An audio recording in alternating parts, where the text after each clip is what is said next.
Thrissur Inchakkundu പരുന്തുപാറയിൽ forest വാച്ചർമാരുടെ 3 സ്കൂട്ടറുകൾ കത്തി നശിച്ച നിലയിൽ.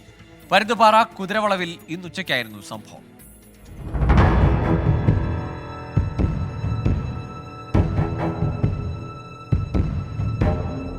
ഇന്നുച്ചയ്ക്ക് 12 മണിക്കായിരുന്നു തീപിടുത്തമുണ്ടായത്.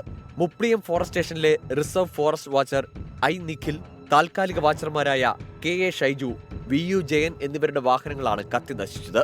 കാട്ടാന ശല്യത്തെ തുടർന്ന് സ്ഥലത്തെത്തിയതായിരുന്നു ഫോറസ്റ്റ് വാച്ചർമാർ. ഞങ്ങള് 3 പേര് എസ്റ്റേറ്റിൽ ആനയുണ്ടെന്ന് പറഞ്ഞിട്ട് ആനനെ ഓടിക്കാൻ വേണ്ടിയിട്ട് വണ്ടിയോടെ വെച്ച് ആനനെ നോക്കി താഴ്ത്തി ഇറങ്ങി പോയതായിരുന്നു. തിരിച്ചു വന്ന് ആ ഭാഗത്തോടെ ആനനെ നോക്കി തിരിച്ചു വരും വഴിക്ക് ആണ് ഇവിടെ ഫയർഫോഴ്സും പോലീസൊക്കെ വന്ന് ഇങ്ങനെ സംഭവം ഉണ്ടെന്ന് അറിയിച്ചത്.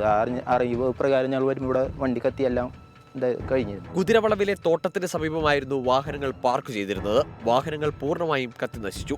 പുതുക്കാട് നിന്ന് അഗ്നിരക്ഷാസേന എത്തിയാണ് തീ കെടുത്തിയത്. തീപിടുത്തത്തിന്റെ കാരണം വ്യക്തമല്ല. ആരെങ്കിലും മനഃപൂർവ്വം തീയിട്ടതാണോ എന്നും പരിശോധിക്കുന്നുണ്ട്. സംഭവത്തിൽ വരന്തരപ്പള്ളി പോലീസ് അന്വേഷണം ആരംഭിച്ചു. 24 തൃശൂർ.